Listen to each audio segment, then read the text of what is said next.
এই ভিডিওতে আমরা পাইথনে কিভাবে ইফ ইফ বা এলস এগুলোকে ব্যবহার করব সে সম্পর্কে জানব।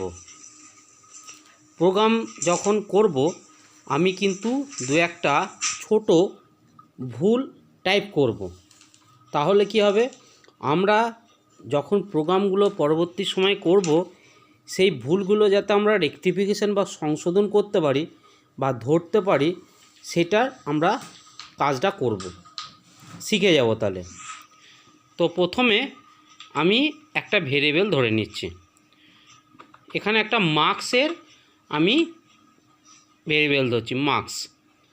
তো ধরে নিলাম এম। এবার এমটাকে আমি কি করব, রিড করব বা পড়ব এবং সেটাকে ইনপুট হিসেবে ব্যবহার করব এবং এটা ইন্টিজার ভ্যালু হবে। সেই জন্য আমি প্রথমে কি লিখলাম,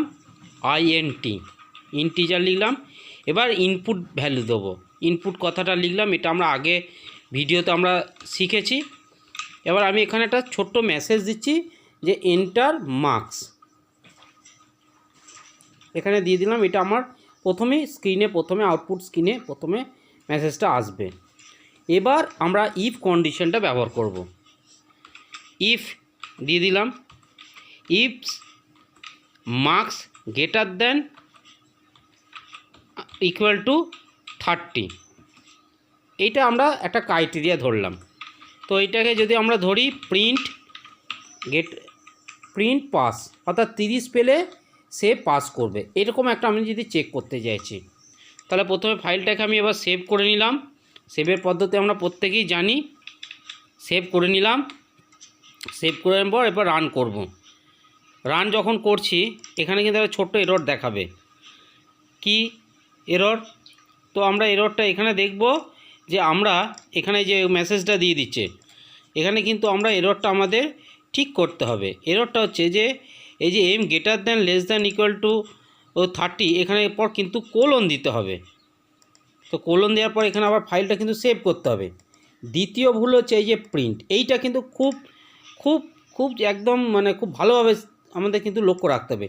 প্রিন্ট কথাটা ইফের নিচে দিলে হবে না, আমাদের কিন্তু এখানে একটু ট্যাবটা ব্যবহার করতে হবে, অর্থাৎ বাঁ দিক থেকে ডান দিকে কিন্তু এটাকে একটু সরাতে হবে, নচেত কিন্তু এরর দেখাবে।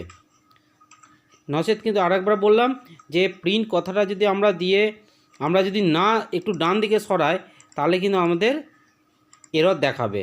এই যে আমি হয়তো অনেকে ভাবলেন যে তো প্রিন্ট বানানটা ভুল হয়েছে, সেই জন্য আমি প্রিন্ট আবার লিখলাম, কিন্তু তাহলেও কিন্তু আমাদের রান করলো না।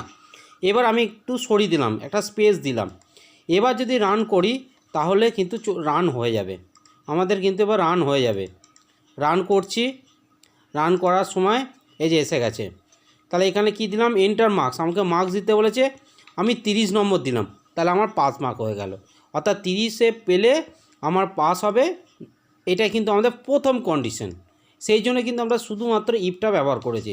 আবার একটা দিচ্ছি 28 দিলাম, এখানে কিন্তু কোনো মেসেজ আসবে না, কারণ আমি তো কোনো দ্বিতীয়বার আর কোনো শর্ত দিইনি প্রোগ্রামিং মধ্যে, সেই জন্য কিন্তু এটা এলো। এবার অন্য একটা মার্কস দিই, 56 দিলাম, তাহলে আমার 5 মার্ক উঠে গেছে। 30-এ যেহেতু পাস, 56 দিলে তো হবেই। এবার আমরা দুটো কন্ডিশনের কথা দুটো আসছে, সেইটার জন্য আমাদের কি ব্যবহার করতে হবে, এলস ব্যবহার করতে হবে। অর্থাৎ 30-এর ওপর পেলে পাস, 30-এর নিচে পেলে ফেল, এই কথাটা কিন্তু আমাদের মেসেজে ডিসপ্লে করতে হবে।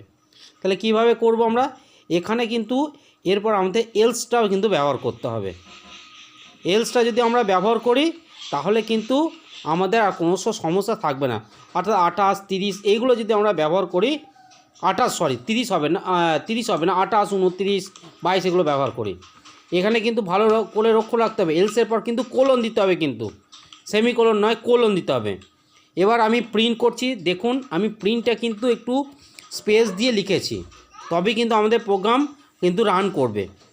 তাহলে এখানে আমাদের কি এলো, আমি প্রিন্ট করছি, যেটা মেসেজ ডিসপ্লে করছি ফেল। এবার আমি কিন্তু রান করব প্রোগ্রামটা। তো রান করার জন্য আমাদের কি করলাম, সেভ করে নিয়ে এবার রান করছি, মার্কস দিলাম 20, তাহলে নিশ্চয়ই ফেল দেখাবে, এখানে ফেল দেখিয়ে দিল। এবার আবার একবার রান করছি, রান করার জন্য এবার আমি কি করব, আমাদের কিন্তু আরেকবার দিচ্ছি এখানে, হ্যাঁ এই যে এন্টার মার্কস দিলাম, এখানে দিলাম 29। 29 দিলে ফেল হবে স্বাভাবিক, তাহলে আমার এখানে 29টা দিলে আমার ফেল হয়ে গেল, এটা গেল। এরপর আমরা কিন্তু এলস ইফ এইগুলো যদি থাকে কিছু, সেগুলোর ঘটনাগুলো যেগুলো ঘটে সেগুলো কিন্তু আমরা দেখব। তো এক্ষেত্রে আমরা ওপরে প্রোগ্রাম থেকে একটু চেঞ্জ করে দিচ্ছি। আমরা যদি এ বি এবং সি গ্রেড এই ব্যাপারগুলো যদি নিয়ে করি, যে 80 ওপরে 80 বা 80 ওপরে যারা পেয়েছে তারা এ গ্রেড পাবে, সেটা আবার দেখছি। 3টে কন্ডিশন থাকবে আমার। তাহলে এ গ্রেড কথাটা আমি লিখলাম, যদি 80 M is equal to or greater than equal to, এই যে ব্যাপারটা আছে এটা যদি আমার হয় তাহলে সে এ গ্রেড পাবে। এবার যদি আমরা যদি 60 বা 60-এর ওপরে যদি পাই তারা কিন্তু বি গ্রেড পাবে। তাহলে এখানে কিন্তু আমি এই যে এল আইডি লিখলাম, এখানে কথাটা হবে এলস ইফ কথাটা হবে কিন্তু। তো এখানে যদি আমরা ভুল লিখলাম, কিন্তু আমি রান করব প্রোগ্রাম রান করলেই কিন্তু ওখানে কিন্তু ধরা পড়ে যাবে যে আমার কিন্তু ভুল লেখা হয়েছে। তো আমি এখানে এ গ্রেডটা লিখলাম এবং বি গ্রেডও লিখলাম, এলস আইডি লিখেছি। এলস আইডি যদিও হবে না, এটা এলস ইফ হবে। তো সেটা আমি তবুও এবার প্রোগ্রামটা রান করছি, রান করলেই কিন্তু আমার দেখা যাবে। আচ্ছা, এরপর আরেকটা যেটা আছে 60-এর নিচে যদি কেউ পায় তাহলে কিন্তু সে সি গ্রেড পাবে। এখানে আমরা 3টে কন্ডিশন দিয়েছি। তো এখানে আমরা সেই জন্য এলস প্রত্যেককে আমি অনুরোধ করছি যে এলসের পর যেন অবশ্যই এখানে কিন্তু কোলন দেবেন, সেমিকোলন নয়, কোলন দেবেন, নাহলে কিছু প্রোগ্রাম রান করবে না। তো এখানে যদি আমরা সি গ্রেড দিলাম, অর্থাৎ 80 বা তার উপরে পেলে এ, 60 বা তার উপরে পেলে বি, 60-এর ওপরে এখানে দেখুন চলে এসছে সঙ্গে সঙ্গে কিন্তু এরও দেখাচ্ছে। অর্থাৎ এলস আইডি যেটা লিখেছি এইখানটার ওপরে যেটা আছে, যেখানটা দেখুন এইখানটা কিন্তু এলস এলিফ হবে, ELIF হবে, এবং এম গ্রেটার দ্যান 60-এর ওপরে পেলে আমার কিন্তু বি গ্রেড হবে। তো আমরা এবার রান করছি প্রোগ্রামটা রান করার পর 45 দিলাম, তাহলে নিশ্চয়ই এটা বি গ্রেড বা সি গ্রেড হবে না, কোনটা হচ্ছে না সি গ্রেড আছে, কারণ আমরা 60-এর নিচে পেয়েছে বলেও যে পেয়েছে বা টেস্ট করছি এটা প্রোগ্রামটা রান করার জন্য। 62 হচ্ছে আমার বি গ্রেড। এখানে কিন্তু আমরা মেসেজে একটা জায়গায় কিন্তু লেখাটা একটু ভুল রয়েছে, আমি এটা কারেকশন করে দিচ্ছি। এই যে বি গ্রেড রয়েছে, বি গ্রেডের পর ফেল কথাটা এটা আগের একটা প্রোগ্রাম করেছিলাম সেটার জন্য রয়েছে, আমি মুছে দিলাম এটা। এবার কিন্তু একটু রান করার সময় এটাকে সেভ করে নিলাম, এখানে সেভ করে নেওয়ার পর কিন্তু আমরা প্রোগ্রামটা রান করছি। 62 দিলাম, তাহলে বি গ্রেড হলো। এইভাবে আমাদের প্রোগ্রামগুলো কিন্তু আমাদের রান করতে হবে। তাহলে প্রোগ্রামটা আরেকবার দেখে নিই, আরেকবার রান করি। এখানে আবার একটা নম্বর দিচ্ছি আমি যে 85, তার মানে এ গ্রেড পাচ্ছে সে, তাহলে এ গ্রেড হয়ে গেল। এইভাবে প্রত্যেকটা গ্রেড আমরা দেখে নিচ্ছি, এইভাবে কিন্তু প্রোগ্রামগুলো আমরা ব্যবহার করছি। তাহলে এখানে কিন্তু আমাদের ইফ, এলিফ বা এলস কীভাবে ব্যবহার করছি, এখানে যদিও 3টে শর্ত আমি দিয়েছি, সেই 3টে শর্তের মধ্যেই কিন্তু প্রোগ্রামটা আমরা কমপ্লিট করলাম। এইভাবে কিন্তু প্রোগ্রামগুলো রান করবেন, চেষ্টা করুন। যদি কোনো সমস্যা হয় আপনারা কমেন্ট বক্সে অবশ্যই যেন লিখবেন। ধন্যবাদ।